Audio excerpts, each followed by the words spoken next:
What's going on, guys? It's Nick here, back in the video. Today we're taking a look at my rankings, talking about the 10 players that I have moved up the most over the last 3 weeks. We'll go in order of my rankings, starting the 2-3 turn, working all the way back down to round 18. So we'll start things off at running back, Isiah Pacheco. Again, being ranked now at the 2-3 turn. When I say ranking, when I say like where they are ADP-wise, talking about a 12-team league. So 12-team, half PPR scoring, going at the 2-3 turn. This move is based off two factors. One, they still haven't signed Jerick McKinnon, and as long as that holds, we can still project a very strong pass game role for Pacheco. Number two, I've just bumped up the Kansas City offense as a whole. I really think they're going to return to being a top 5 offense. I wouldn't be shocked at all if they were the number 1 scoring offense this season. They were 14th in points per game last season. I think, everyone has recency bias. People just assume that what just happened is going to happen. I think we're doing that just a little bit too much with Kansas City without, considering that if we had to pick 5 teams that are most likely to be, top 5 in scoring, we'd be throwing Kansas City out there. So I think people are kind of thinking about the touchdowns they scored last season without thinking like Mahomes could easily go out there and throw for 50 touchdowns this season. Is he going to? I mean, let's be honest. We shouldn't project anyone to throw for 50 touchdowns. But I think my bigger point is when we look at this backfield, Deneric Prince, right? He's kind of like the guy right now getting buzz as that backup. He had buzz last season in camp. He played 15 special team snaps, 0 snaps on offense. Like when we think about the running game, Pacheco is not going to go out there and have 95% of the snaps, have 30 touches a game, right? We don't think that's going to happen. But he's in line to increase in both receptions and touchdowns, and he was already pretty strong in fantasy before. And basically what I go back to is like, I look at the projection I have right now, right? I actually have Pacheco projected for 5 fewer targets than he actually had last season. So any sort of increase Pacheco's going to see is just pure upside from where he's being ranked and drafted right now. It really just is, I project this offense to score more touchdowns than last season. I don't think any other running back will be on the field in the red zone when they get in close, and especially stealing goal line touches, taking over that work from what McKinnon had last season. Again, while he's not on the team, if McKinnon joins the team, I'm going to have to drop Pacheco. But while that happens, while he's not there, I don't think he's going to join this season. Pacheco sets up really strongly, great yardage, reception, and touchdown upside on a great offense. Just makes all sense in the world. Great offensive line as well. He's going to be a very strong pick this season. Had to move him up. Next up, we have Pittman Jr. I've always been in on Pittman, so this isn't me being like, oh my goodness, Pittman's a good pick, right? We've always been very high on him. I've had him, all season as the Colts' clear number 1 pass catcher. This move, I would say, is a combination of, one, I increased the total plays for the Colts. So I've been talking a lot about how they're going to play super fast, right? They're going to run a ton of no huddle. They're going to be more pass heavy than people think. People probably think they're going to be a lot more run heavy than they are. So they're going to throw the ball a ton. They're going to run a ton of plays. And so I had them above league average, but closer to league average in plays. I had to bump that up. That just increases Pittman. What I also did was I moved down a few people in that general range, or at least I moved Pittman kind of like a little bit higher in those players because I started to think about those players. I did the video for DJ Moore versus Michael Pittman Jr., so I did a whole video on that. You can check that out. I moved Pittman over DJ Moore after that one.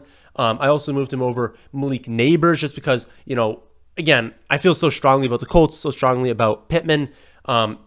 I like Neighbors. I think he's a great prospect. He'll be the number 1 on the Giants, but it's a Daniel Jones-led offense. So I didn't want to be egregiously ahead of ADP on Neighbors, even moving Pittman over. I'm still ahead of ADP on Neighbors. I don't want to be around ahead of ADP. I want to just be a little bit above ADP. And then I also just moved Pittman over Kelsey, Josh Allen, and Jalen Hurts. I'm still very much in favor of drafting a top 7 tight end and a top 10 quarterback, and you can extend a little bit outside of those ranges, especially at tight end if you really like Ferguson or Njoku or something like that. But in general, I want a top 7 tight end. I want a top 10 quarterback. That doesn't mean that I need to be first or second in drafting them. It just means I want one of the top 7 or top 10.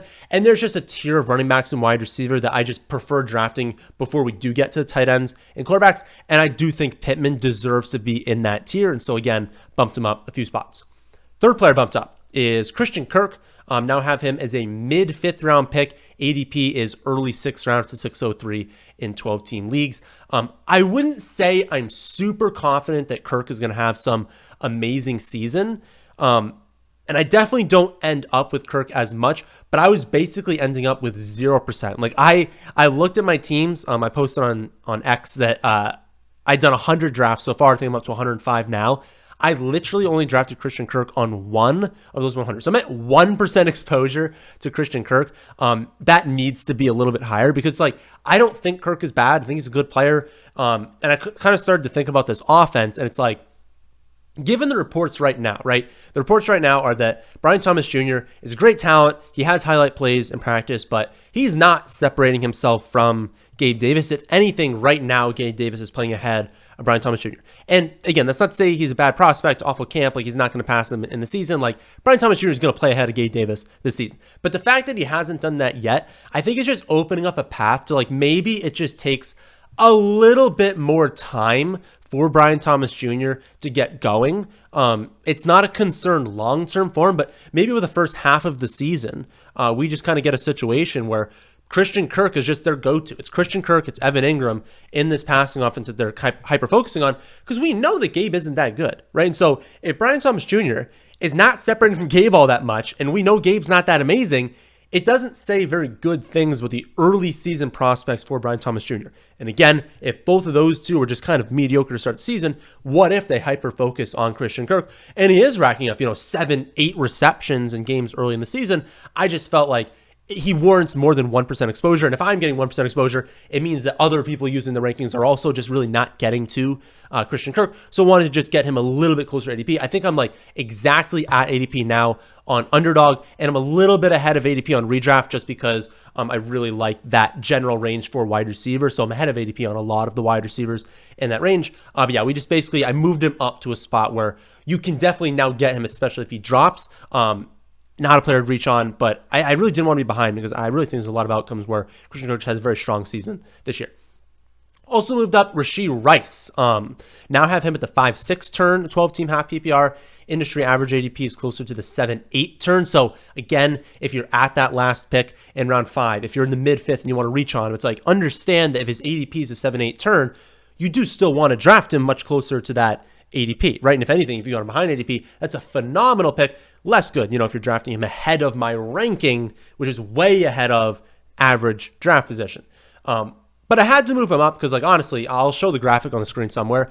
His ADP has been a roller coaster this offseason, especially like on Underdog, because we don't really have tracking data for redraft ADPs, but on Underdog, it would match what you would have been getting in redraft. And the fact that he was opening Underdog at pick like 60, we get kind of this concern that he's going to have, anywhere from like a 4 to 8 week suspension, drops down to closer to pick 100. I think it was like pick, 86, 87 where he bottomed out at. Then it starts to be like, wait a minute, maybe the suspension isn't even going to come this season. We can't be drafting him that late. He's back up to pick 60. So he's basically where he was to start the offseason. Again, we have no idea with suspensions, right? Everything's up to Goodell, and that is weeks, and that is timing, right? When the suspension happens and how long it's going to be. But typically, the league kind of lets the legal process just play out. And then once that's done, they determine something. And the earliest possible date for anything to happen, like not even like a conviction in a trial, like literally anything to happen in the trial is December 9th. And so if they kind of go with what they've typically done is waiting for the whole process to play out, it's looking very unlikely he'll be suspended in 2024. So he'll be suspended next season, and maybe we get like, first 6 games of 2025, that's when he's suspended for. Again, we don't have all the information, and that is why you can see his ADP change so much, because we don't have all the information. As we learn things, it kind of shifts things around. Right now, it does seem like the suspension is coming in 2025.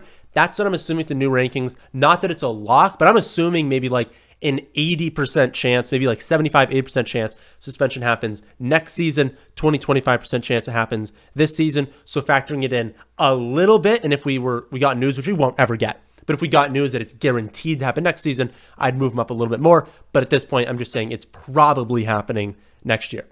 Next up, another riser is George Kittle. I haven't touched his positional ranking. I still have him 7th, but I've moved him right behind Pitts, and that, like, I think there's a 2-point difference in half PPR scoring. So I have him now ranked as a mid-6th round pick, barely behind his ADP, but basically at his ADP.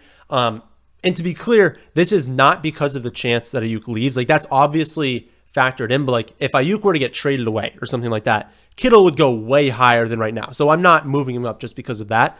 I still have Ayuk as the projected start for the 49ers. So if we like got a contract from Ayuk, I literally wouldn't change the ranking of George Kittle.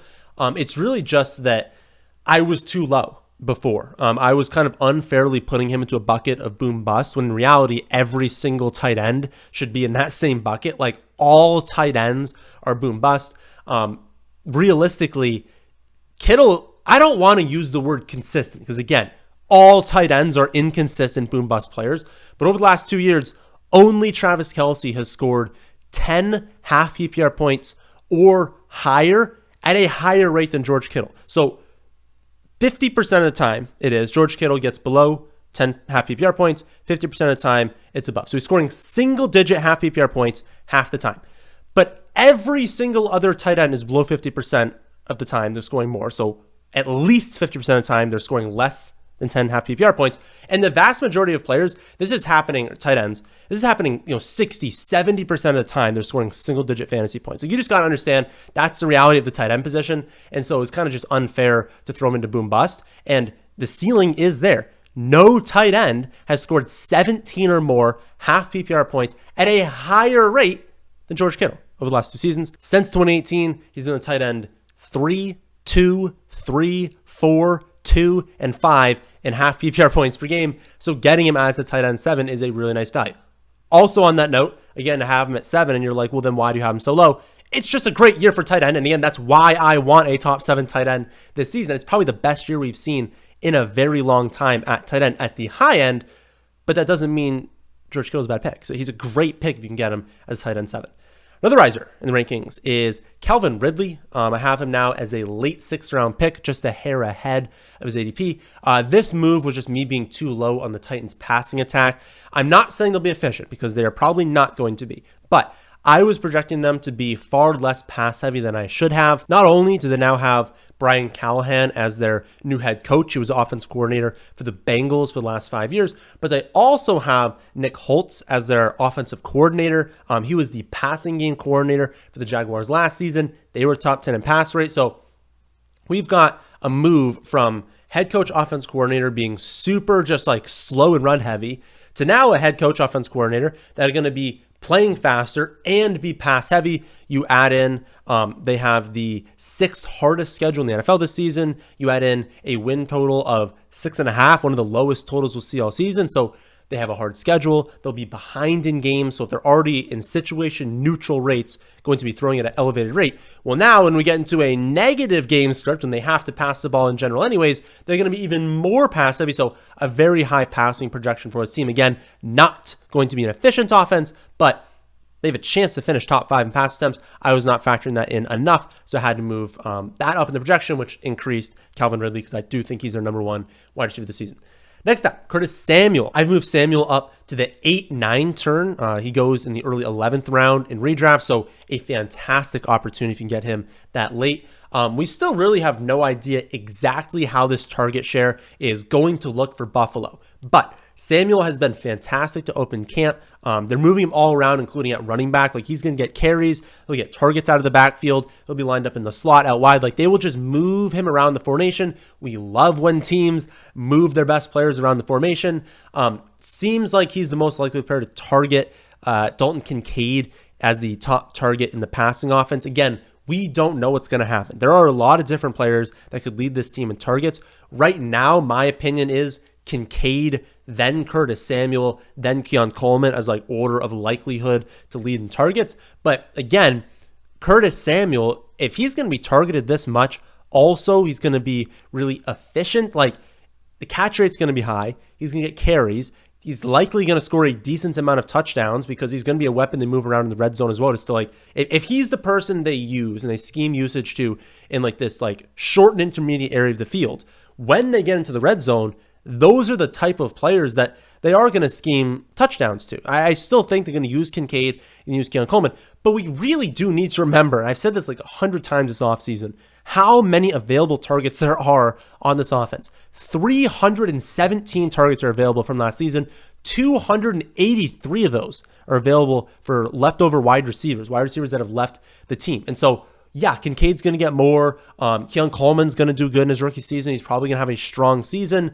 But there's enough room for that to happen and for Curtis Samuel to be a phenomenal pick at his ADP because, again, all those targets plus more than 50% of their red zone targets are available. Like, there's a lot of usage to go around here. And again, he's historically a very efficient player on the Panthers and the Commanders. Like, the man had a 65.4% career catch rate on the Panthers and Commanders offenses, and those quarterbacks were not throwing for that high of a completion rate. He could approach like a 70% catch rate this season, so hyperly efficient on his targets. And yes, I know it seems like he's been in the NFL forever, his 8th season in the NFL. He's only turning 28 in August, so it's not like he's young, but age is of no concern for Curtis Samuel.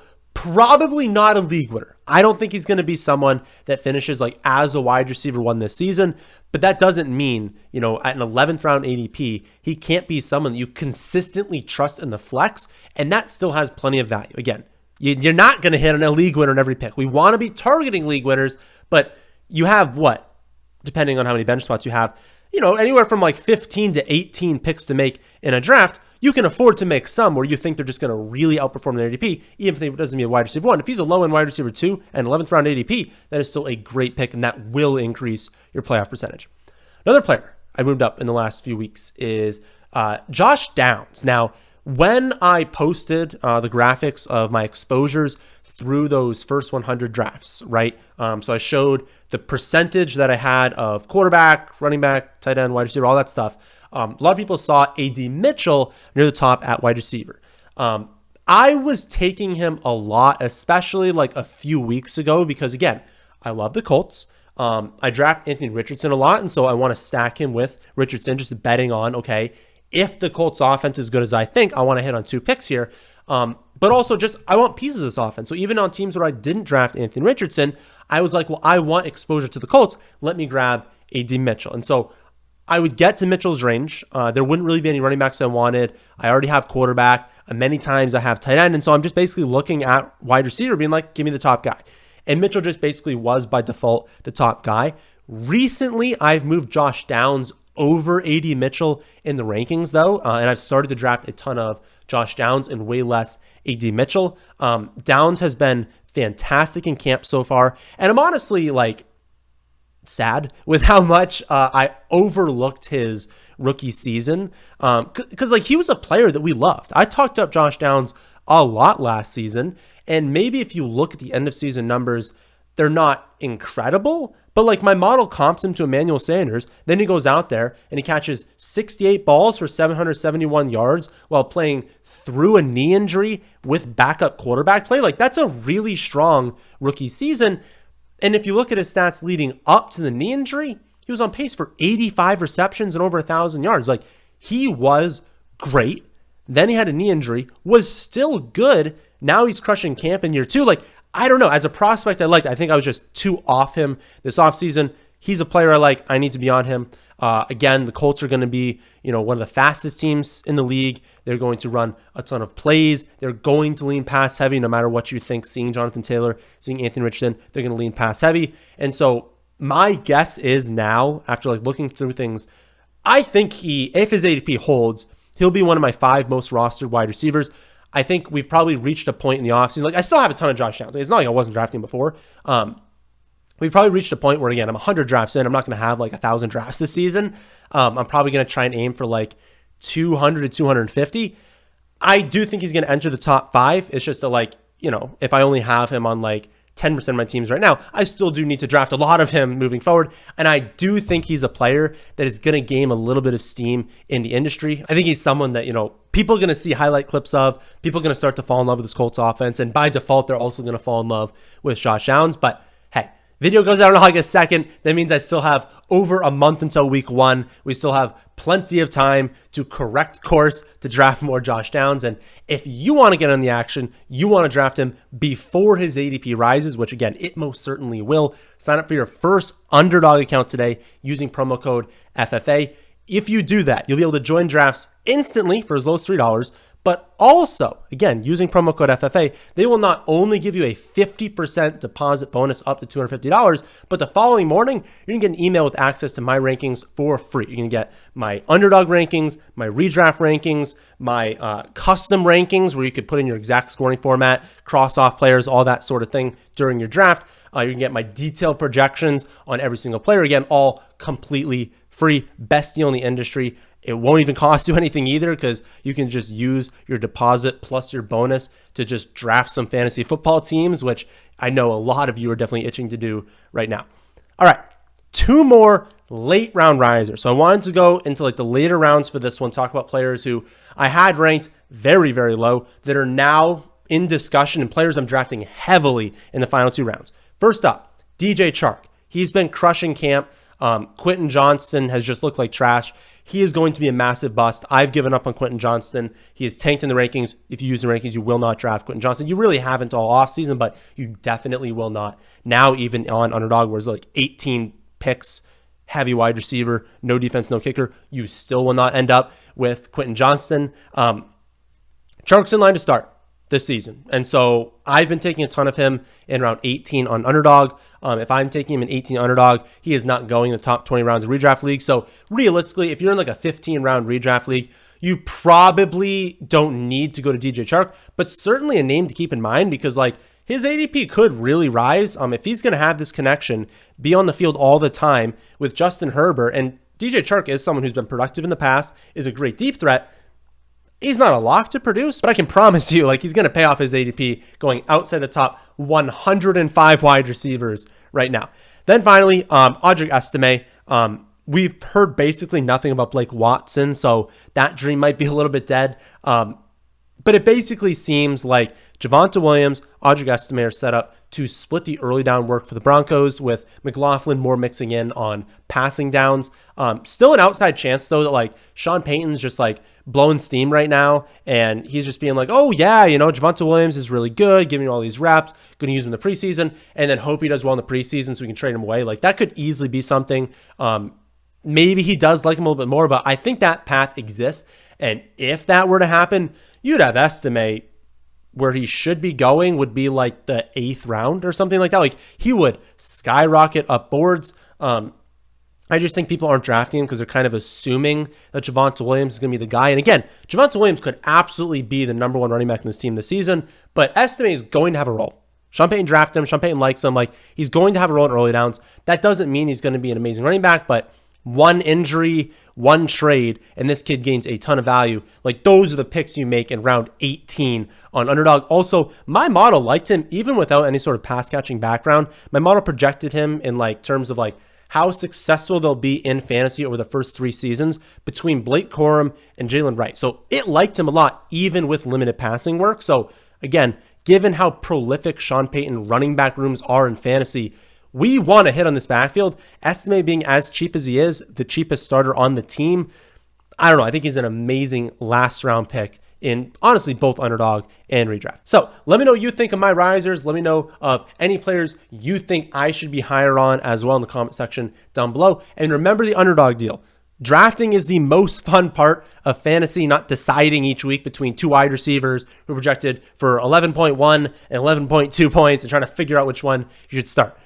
Drafting is the most fun part. You can draft all summer long. Again, if you sign up for promo code FFA, you will also get my redraft rankings, my custom rankings, and my detailed projections of every single player for free. That feels like a no-brainer. So if you watched this far, be sure to leave a like and make sure to subscribe to the channel so you don't miss out on any more free videos. That, my friends, is this one, and thanks for watching.